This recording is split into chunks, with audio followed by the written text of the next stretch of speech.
Straight ahead on Law and Crime Daily. Codebreakers crack one of the most infamous ciphers left by the Zodiac killer. How they were able to unlock this half-a-century mystery. Just through sheer luck and persistence, we ended up coming to this solution. Search and rescue teams are looking for a missing 3-year-old boy in Ohio. His mother dead, her boyfriend arrested. Where could Nilo be? We don't stop until we cover every base, and we're here to bring him home. A trial attorney fights back over accusations he failed to adequately represent his client.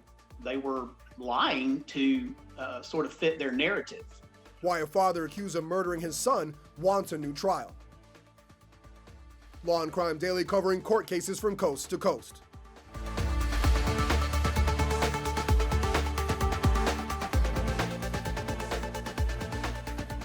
Welcome everyone to Law and Crime Daily. I'm Brian Buckmire along with Terri Austin. A clue that has haunted investigators for decades has finally been solved. Law and Crime's chief investigative correspondent Brian Ross has this big break in the Zodiac killer case.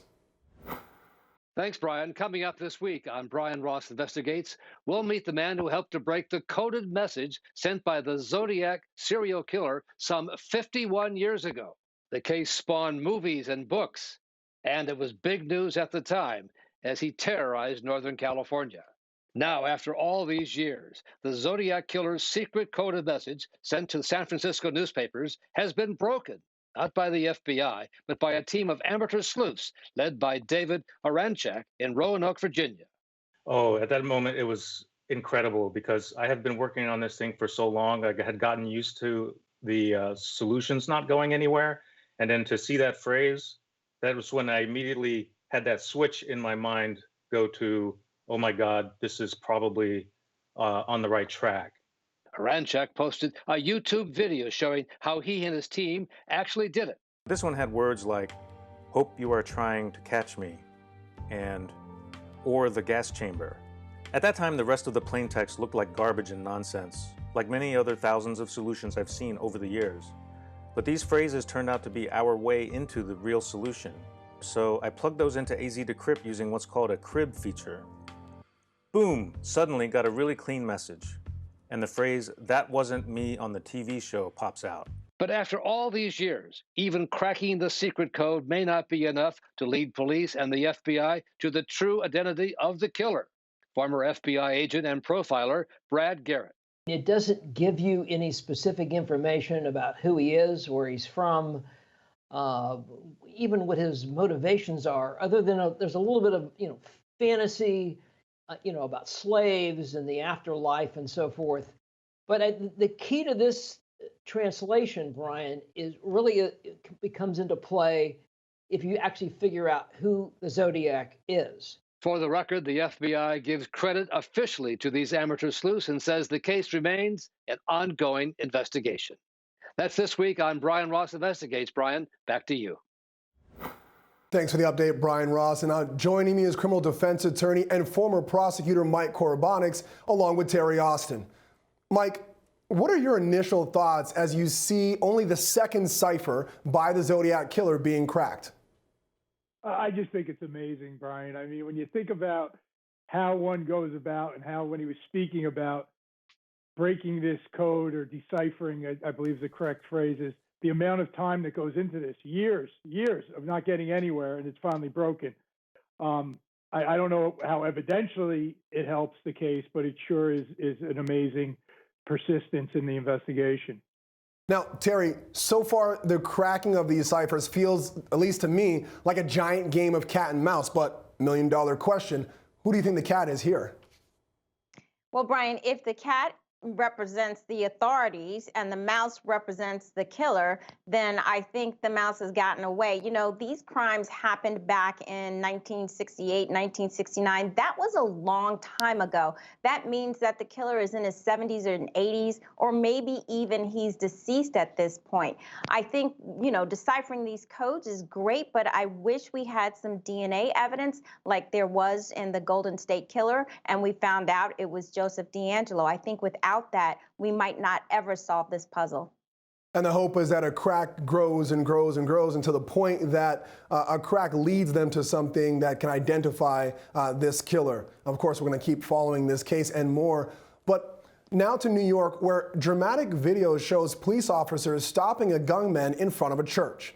Surveillance video captured the moment as Christmas caroling in front of a church in Manhattan's Upper West Side came to an end as shots rang out. The NYPD says the suspect fired from the steps. No individuals were hit. 3 nearby officers responded to the scene and fired back a total of 15 rounds. The suspect was shot in the head and killed. Police say they recovered 2 firearms and a bag. Inside this bag was a full can of gasoline, rope, wire, multiple knives, a Bible, and tape. I think we can all surmise the ill intentions of the proceeds of this bag. I can tell you that from the preliminary body camera, and again, this is quick, that we watched, you see 3 officers acting heroic, sergeant, detective, and police officer, engaging an armed perpetrator, putting themselves in harm's way to pull people that are literally hiding behind these poles behind me, caught in the crossfire. So it is by the grace of God today that we don't have anyone struck. Absolutely heroic, and glad that no one was hurt in that incident. Lawyers for the former girlfriend of convicted sex offender Jeffrey Epstein are urging a judge to consider setting bail.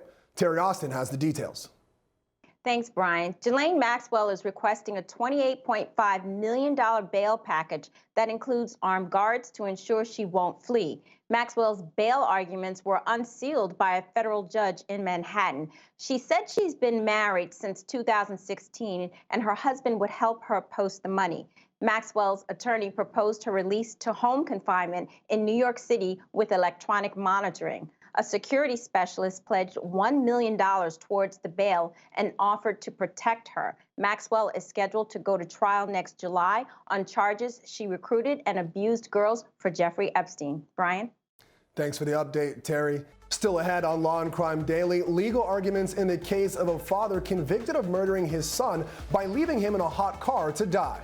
But first, we take you inside the search for a missing 3-year-old. His mother dead, her boyfriend arrested. Where could he be?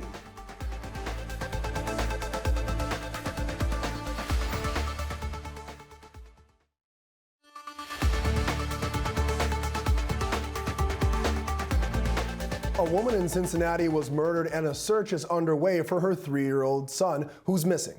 Law and Crime's Angenette Levy tells us more about the efforts to find Nyla. Yeah, Brian, this is such a heartbreaking case. Natisha Lattimore was found stabbed to death last weekend, and now her 3-year-old son is missing. Now, sadly, Nyla has not been seen since at least last Saturday. Her Lattimore's body was found early that morning near a bridge over the Ohio River. A stroller she used for Nyla was found nearby. Now, Lattimore's boyfriend, Deshaun Brown, is in jail, charged with murdering her. Lattimore, as I had mentioned, had been stabbed to death at her apartment. Now, homicide detectives were back at the Ohio River as searchers and canine handlers with North Star Search and Recovery scoured the area looking for any sign of Nyla. We're out here searching for Nyla, little boy, and I'm a mom of a 4-year-old, so this means a lot to me, and just praying that we find him and bring him home to his family. Now, some of the people who are out searching for Nyla Lattimore are former police officers, while others are volunteers who've had family members go missing in the past. Whether he has passed or he is alive, hopefully alive, we're hoping to find him and at least if not give the family the child back, at least give them some type of closure. In addition, we're helping the police. We use a GPS location, so all our searchers have a GPS on them. We use a mapping system where it records every place that we've been. We can give that to the police department and they can be sure that that area has been completely covered. Everybody's out here from both teams. They're all volunteers. A lot of them took off work to come here on their own time. And everything that you see around us, we've all put our own money in. We get no donations. We strictly run on our own stuff. Now, in court documents, police say they actually filed that murder charge based on witness statements and physical and video evidence. I spoke with a spokesperson today with the Cincinnati Police Department. He said they are very concerned for Nyla's safety and they hope to find him. Brian? Angenette, is there any criminal history between the victim and the defendant here? You know, Brian, I looked through some court records, and the only thing I could find was a case back in May of this year. There was a report that DESEAN had gone to Natisha Lattimore's apartment. She wanted him to leave. And police say when they arrived during that altercation that he gave a fake name and false information. At the time, it's very interesting, he was actually on probation for an assault in another county. So that might explain why he gave that false information. Gotcha. Thanks, Angenette. And we're hoping that young Nilo is found. Joining me now to break down the legal side of this case are attorneys Terri Austin and Mike Korbanics. Terri, a tragic killing amplified by a search for a young child. I cringe to ask the question, but do you think Nilo will be found unharmed? Well, you know, I'm thinking the same thing that you are thinking. Unfortunately, you know, it's been several days since he's gone missing. They don't have any clues. They don't have any information. And you saw there in the clip that they are searching furiously for him. And so unless there is a relative that maybe he can be at that house, I think that they might find that he's now probably deceased like his mom. Now, Mike, we've kind of seen this in the Daybell case where children are missing. We're hoping, we're praying, but days and days go by. I guess maybe we're just looking for the family to get some closure, as the retired officer said there. But could you see a double homicide on the horizon for this boyfriend if the child is never found? Well, we've seen it before, Brian. I know we've covered it on Law&Crime. It's highly unusual because the very fact the body's never recovered always leads one to think there could be reasonable doubt as to where that child is. It's just such a sad and complicated issue with this, because you wonder if the child was alive, you would think that maybe the defendant would try to make some sort of deal if the evidence is overwhelming on the other murder to say, listen, if I tell you where this child's all right and okay is, you know, could you give me something for that information as far as a plea deal? But it just doesn't sound that way, and it's just very complicated. Yeah, and I mean, we got to follow the facts here. I know the stats and the numbers typically say a child, especially that young, missing for this long, it's kind of heartbreaking because you fear for the worst, but the hope is that we find Nilo soon. When we come back, a father convicted of killing his son by leaving him in a hot car gets a second chance in court. Why his defense is going after his first attorney next.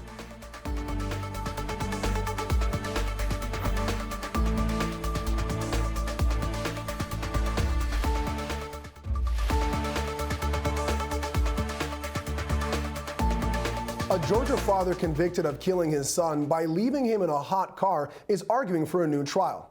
A jury found Justin Ross Harris guilty of murdering 22-month-old Cooper. Harris was sentenced to life in prison without parole. Cooper's lifeless body was found in the car seat in Harris's SUV 7 hours after he parked. Investigators say temperatures reached into the high 80s. His new defense team says his trial attorney was inadequate, but the trial attorney defends his original strategy.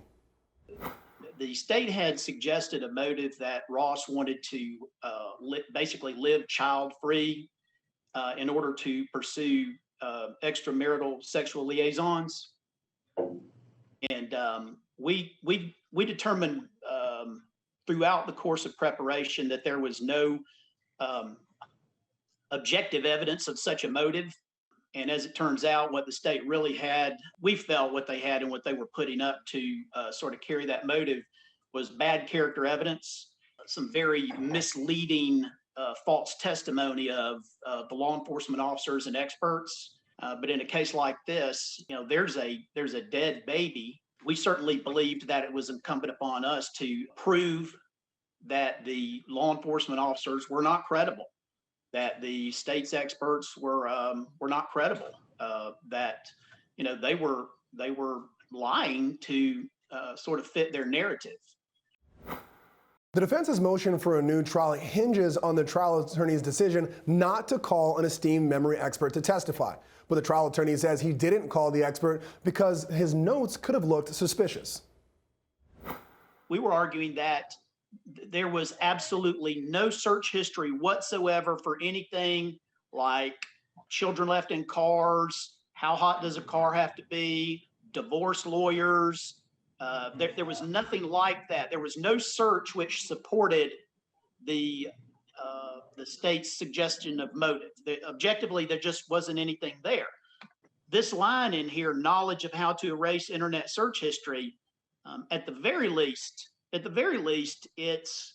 demonstrates that the defense team and the defense expert is concerned about it, is worried about it, is looking into it, is asking about it. Notes that could have looked suspicious. Mike, what do you make of that excuse or reasoning by the defense attorney, and does it hold water? It doesn't hold water to me, because there's two things you could do in that situation. Is if you don't agree with your expert, you could ask the court prior to trial, you should have those reports. Judge, I need an adjournment. There's something we need to do in our defense. You can even do it in camera because something has gone amiss in your defense. I don't think it's a strong argument. Now, Terry, to you, agree or disagree on how these notes might have looked? You know, I agree with Mike. I don't think they look suspicious here, and I think that they could have gone in and he could have called Dr. Diamond, because Dr. Diamond would have really helped the case.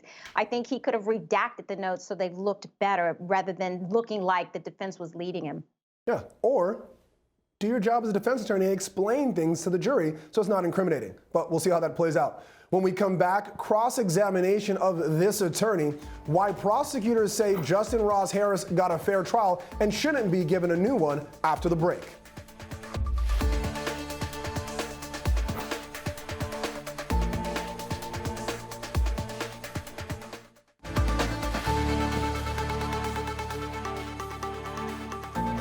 Back now to arguments over whether a father convicted of murdering his son after leaving him in a hot car for hours should get a new trial. Prosecutors say Justin Ross Harris deliberately left his 22-month-old son, Cooper, in his car and did not simply forget him there. And the defense calling a certain memory expert would not have changed that. What he would have testified to was, yes, in this case, it is my opinion that what happened was a result of a memory failure. Now, Mr. Dunikowski, that said, I doubt very seriously that Mr. Boring would have asked that specific question to Dr. Diamond, because that probably goes to the ultimate issue. So if Dr. Diamond would have testified, we would have phrased the questions to him more along the line of, so what you observed and evaluated in this case, was it consistent with what you know about memory failure? Was this case consistent with your study of memory failure? The court had ruled that no expert could give their opinion of the ultimate issue if the case was due to memory loss.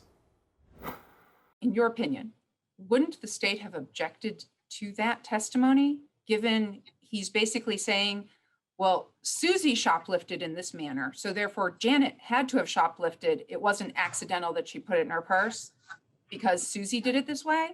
And wouldn't the state have objected to that sort of testimony? So we're talking about the testimony of an expert who is giving his opinion based on all of his work, all of his study, and his study is studying these very cases. So I think that it's certainly within the realm of the expert to give that very testimony. But to answer your question, Ms. Dunikowski, I think the state was going to object to everything, as they did throughout the entire trial. Anything they didn't want the jury to hear, they were going to come up with some sort of objection, hearsay, foundation, whatever. So yeah, they were probably going to object. On redirect, the defense asked the attorney why he believes police were lying to the court.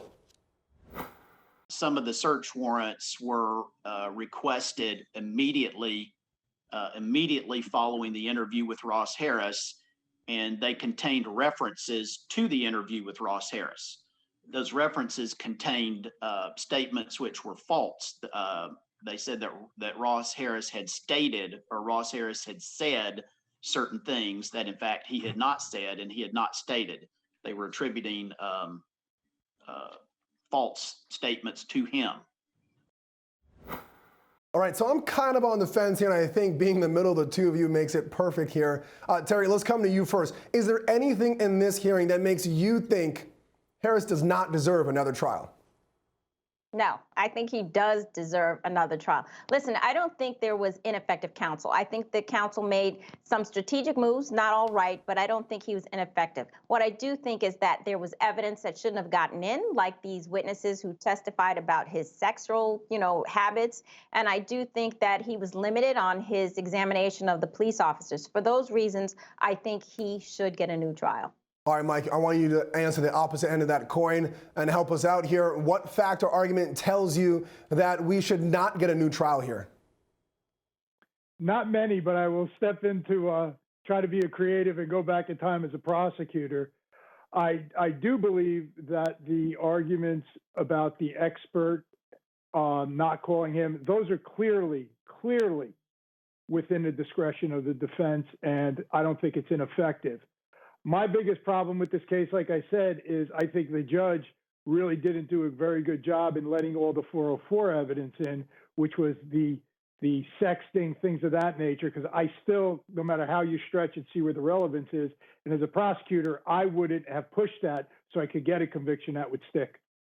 Yeah, it's going to be interesting to see how this plays out. And I agree with you guys. There seems to be stronger arguments when it comes to this paramour, this sex worker testifying that he wanted to live child-free. It didn't seem to really work out, but we'll see how it plays out. Mike, Terri, thank you for joining us as always. And thank you for joining us here on Law and Crime Daily. We'll see you next time as we discuss justice in America.